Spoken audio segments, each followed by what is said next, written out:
नमस्कार, जय जोहार। साथियों, जागो पंच में आप सभी का हार्दिक स्वागत, अभिनंदन। साथियों, जागो पंच लगातार इस प्रयास में है कि हमारे समाज से अंधविश्वास और पाखंड खत्म हो जाए और ऊंच नीच का भेदभाव खत्म हो जाए, जो जातिगत वैमनस्यताएं हैं वह खत्म हो जाए, क्योंकि यह हमारे समाज के लिए बहुत ज़रूरी है। बहुत ज़रूरी कैसे है कि अभी हमारे समाज में आपने देखा होगा कि एक सुप्रीम कोर्ट का बड़ा ही महत्वपूर्ण निर्णय आया है, जिसने हमें टुकड़ों में और विभाजित करने का और आपस में एक दूसरे से जो आपसी सद्भाव और प्रेम यानी आरक्षण नाम का एक ऐसा लाके सबको अलग अलग करके देने का जो प्रोग्राम रच दिया है, यह पूरी तरह से आपस में मनमुटाव भेदभाव वाली स्थिति खड़ी करता है, जो हमें टुकड़ों में विभाजित करने का काम करेगा। तो साथियों, इसी तरह बहुत सारी चीज़ें हमारे ओबीसी एससी समाज के लिए जो आ रही हैं वह बड़ी ही खतरनाक हैं। तो उन्हें हम कैसे समझेंगे, वह हमें एकजुट होकर समझना होगा। हमें एकजुट अब रहना होगा, क्योंकि आतताई सत्ता में पहुंच चुका है। आतताई जब सत्ता में पहुंच चुका है तो वह आपको पहले जातियों में विभाजित करके आपको टुकड़े टुकड़े में बांट दिया। उसके बाद अब फिर वह आरक्षण को मुद्दा बनाकर टुकड़े टुकड़ों में विभाजित करने का मंसूबा अपना बना रहा है कि आप सभी को ये कहेगा कि फला जाति को ज़्यादा नौकरी मिल गई, फला जात को ज़्यादा मिल गई, तुम्हें नहीं मिली। इसी तरह करके विभाजन की बातें और भाषण में ये सब लगातार आता रहता है। तो साथियों, आप सभी सबसे पहले समझ लें कि कोई ऊंचा और नीचा कोई नहीं है। सभी जातियां समान हैं, सभी मानव समान हैं। और मैं तो आज एक कहानी के जरिए आपको समझाऊंगा कि श्रेष्ठ जाति वाला जो आपको आपके अंदर जातिगत भावना पैदा करता है, वो श्रेष्ठ जाति वाला कैसे अपनी जाति से पथभ्रष्ट होता है, कैसे अपनी श्रेष्ठता को दिखाता है, कैसे वो श्रेष्ठ है। आज को इस कहानी में पता चलेगा कि वो उसकी जो श्रेष्ठता है वह कैसे मतलब धराशायी हो रही है, ख़त्म हो रही है। तो ये मैं केदार कल्प नामक पुस्तक से लेके आया हूँ, और ये पुस्तक बड़ी ही महत्वपूर्ण है। यह शिव जी के बारे में, केदार के बारे में बड़ा अच्छा वर्णन करती है। तो इसमें पार्वती और शिव दोनों बैठे आपस में चर्चा कर रहे हैं। तो उसमें पार्वती जी पूछती हैं कि हे भोलेनाथ, मुझे ये बताइए कि अगर कोई पारंगत हो, वेदों में पारंगत हो और सब तरह से शास्त्रोक्त विधि से वह शिक्षित हो, और उसके बाद भी वह किसी पथभ्रष्ट हो जाए या उसका चरित्र पतन हो जाए, तो उसके साथ क्या होगा, जबकि वह सबसे अधिक वेदों और शास्त्रोक्त विधि का ज्ञाता है। तो यहाँ पर शिव जी बोले, हे देवी, जो तुम पूछती हो मैं सब कुछ बताता हूँ आपको। कोई ब्राह्मण ज्ञानियों में उत्तम और सर्वत्र भोजन करने वाला, सदा मेरा भक्त, मेरे संपूर्ण अंग को ध्यान रखने वाला था। हे देवी, संसार में भय से डरने वाले उसने केदार यात्रा की, यानी संसार के भय से डरने वाले उस ब्राह्मण ने केदार की यात्रा की। केदार कौन? केदारनाथ ही होंगे वही, क्योंकि इसमें खाली केदार ही लिखा है। तो केदार की यात्रा की और मेरा दर्शन किया। फिर वह अपने घर को आके अपने लोगों के साथ रहने लगा।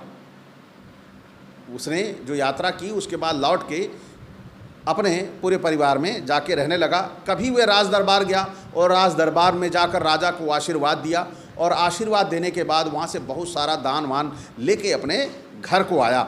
जब वो घर आ रहा था तो रास्ते में एक सुंदर नारी कोई गाना गा रही थी, और यानी उसने एक चंडाली देखी। इसमें लिखा हुआ है, उसने एक सुंदर सुर वाली चंडाली देखी। उसके गीत का शब्द सुंदर कर्ण को सुख देने वाला था। हे देवी, ऐसी मलेच्छी को देख ब्राह्मण मोहित भया, उस नारी को देख अचेत हो गया। अब ब्राह्मण जी यानी जो श्रेष्ठ जाति से हमारे ये पैदा ब्राह्मण जी हैं, वो इस मलेच्छी को देखकर क्या हो गए?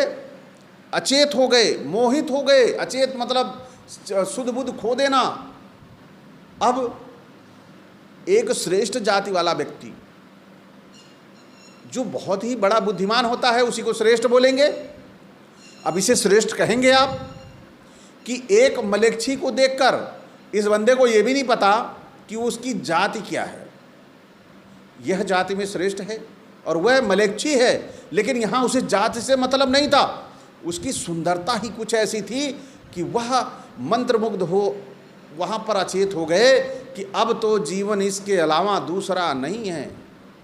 तो अब देखिए, फिर उसको देखकर ब्राह्मण कामांध हो भूमि में गिरा, काम से अंधे हो गए, यानी उनके अंदर वो ज्वाला जल गई जो श्रेष्ठ हुआ करती थी।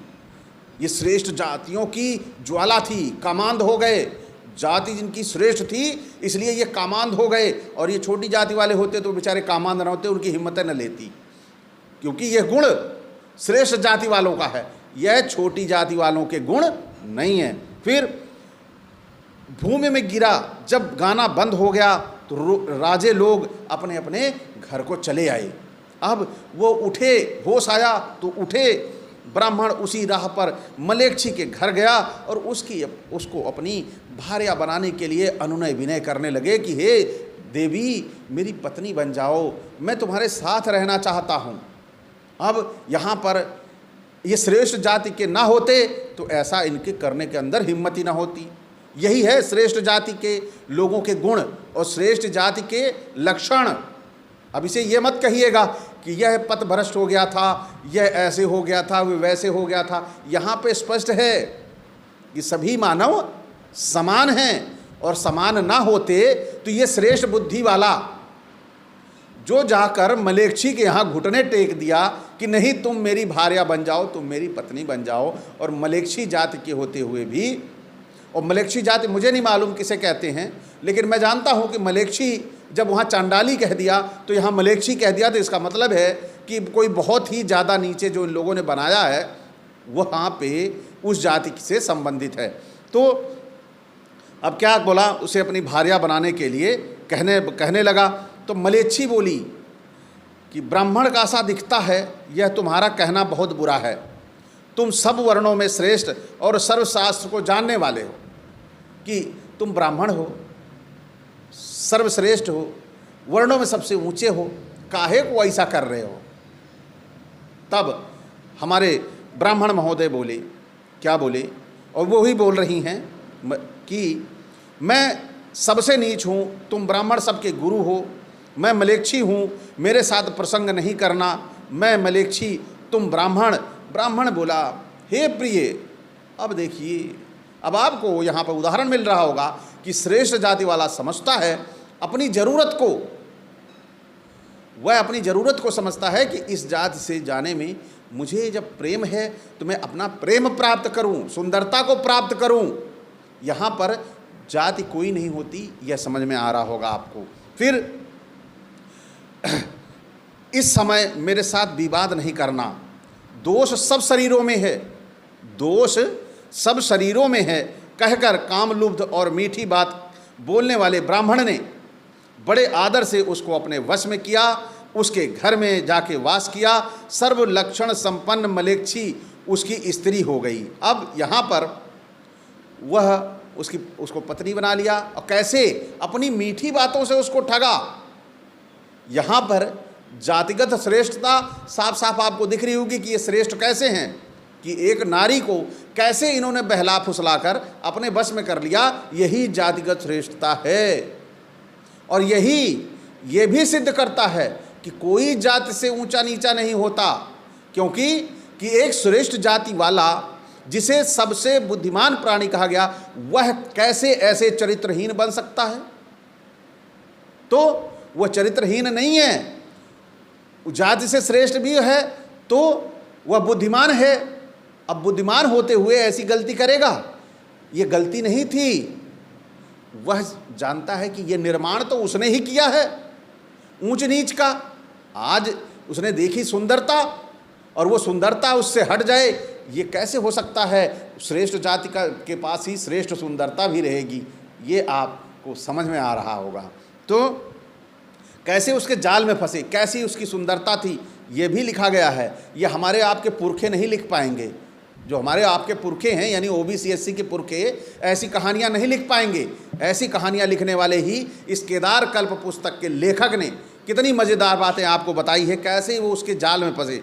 वह सुंदर नेत्र वाली उर्वशी जैसी दिखती थी, उसके हाथ पांव कमल के सदृश, रूप बड़ा उत्तम था और जंघा केले के स्तंभ के समान थी। यानी जंघा जो थी जैसे केला होता है ना, चिकना चिकना बढ़िया, ऐसे हाथ रखो सर से नीचे पहुंच जाता है, ऐसी जंघा थी। क्या लिखने वाले ने भी केले का जो ये सुंदर उदाहरण प्रस्तुत किया है, यह बड़ी सोचने वाली बात है कि लेखक के दिमाग में चल क्या रहा था, हो क्या रहा था कि उसने केले का उदाहरण लिया। आप सभी ने केले का पेड़ तो देखा ही होगा, कैसे होता है चिकना चिकना बढ़िया, मतलब हाथ रखते ही अगर ऐसे कर दो तो फिसल जाए। तो आप सभी देखिए कितनी बढ़िया सुंदरता का वर्णन किया है। तब कहे ना ये श्रेष्ठ जाति वाला व्यक्ति वहाँ पे जाके घुटने टेक दे। कटिभाग उसका बड़ा पतला और छाती बड़ी विस्तीर्ण त्रिबली करके युक्त, पूर्ण चंद्र के समान मुख वाली स्तन मंडल भार से झुकी हुई मानव कामदेव की रति है। लोगों में देखने योग्य सब लक्षण युक्त उसको देख उस पर लुब्ध उस ब्राह्मण का जन्म उस स्त्री के साथ पूरा जीवन उन्होंने बिता दिया। क्यों बिताया? उसकी सुंदरता का। और यही है कि जब एक श्रेष्ठ जाति वाला ऐसे कार्य करता है तो वह यह स्पष्ट कर रहा है वह जाति से श्रेष्ठ तभी होगा जब उसके अंदर वो सारे गुण हो जो अन्य जातियों में ना हो। लेकिन यहाँ जो सभी जातियों वाले गुण श्रेष्ठ जाति में भी हैं, क्या हमारे समाज के ओबीसी एससी ऐसी सुंदरता देख के कोई रहा होता तो क्या वो देख के ऐसी सुंदरता मोहित ना होता? लेकिन इस तरह वह जाके घुटने न टेक देता क्योंकि वह समाज से भय खाता। लेकिन यहाँ पर वह समाज से भय नहीं खाया क्योंकि उसको मालूम था वह जाति से श्रेष्ठ है। तो श्रेष्ठ जातियों के गुणों का आपने यहाँ पर सुना और जाना, और जिसे पढ़ना हो केदार कल्प पुस्तक लेके पढ़ ले, उसे मालूम चल जाएगा कि ये श्रेष्ठ जाति वालों के लक्षण क्या होते हैं। तो यहाँ पर इस कहानी को सुनाने का केवल यही एक उद्देश्य था कि सभी जातियाँ एक समान हैं, कोई ऊंची नीची नहीं है।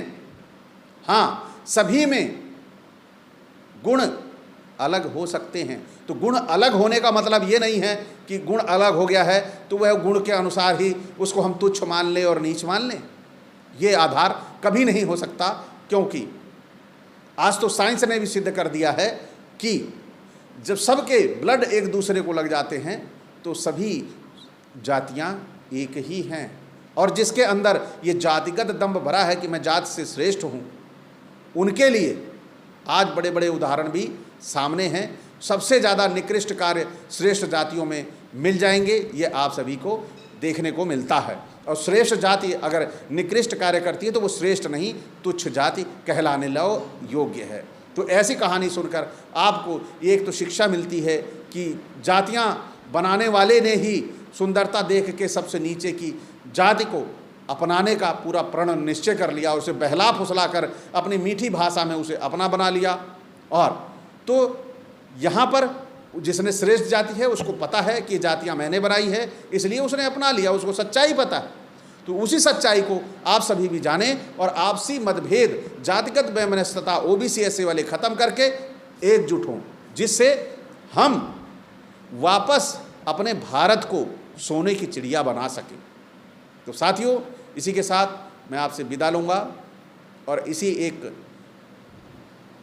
अपेक्षा के साथ कि आप सभी मेरे चैनल पर ज्वाइन बटन है, अगर आप चाहते हैं कि जागो पंच लगातार चलता रहे, जागो पंच कभी डिस्ट्रॉय ना हो, बंद ना हो, तो आप सभी ज्वाइन बटन को क्लिक करें और मेंबरशिप लें।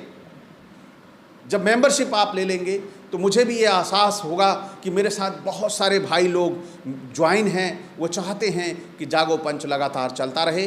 तो और मैं इस तरह के वीडियो, इस तरह के जो मैं बना रहा हूँ, इसकी वजह से आप सभी को मैंने बताया ही था कि मेरा व्यवसाय, इसी की वजह से लोग मेरे से दूर हटते गए, क्योंकि आज जागरूक लोगों का हमारे समाज में बहुत बड़ा अभाव है, बहुत कम लोग हैं हमारे समाज में जागरूक। तो उसकी वजह से मेरे व्यवसाय पर प्रभाव आया कि वो ये कहने लगे कि यह तो ईश्वर का विरोधी है और इसके साथ हम काम नहीं करेंगे। तो अगर आप सभी ज्वाइन होंगे, आप सभी जब ज्वाइन रहेंगे मेरे साथ, तो मुझे भी लगेगा कि मेरे साथ एक बहुत बड़ी मास जुड़ी हुई है। वो मास चाहती है कि समाज में जागरूकता और सद्भाव, भाईचारा आए, तो मेरा हौसला बढ़ेगा और मैं लगातार आपके बीच में ऐसे वीडियो प्रस्तुत करता रहूँगा। इसी के साथ आपसे मैं विदा लूँगा। नमस्कार, जय जोहार।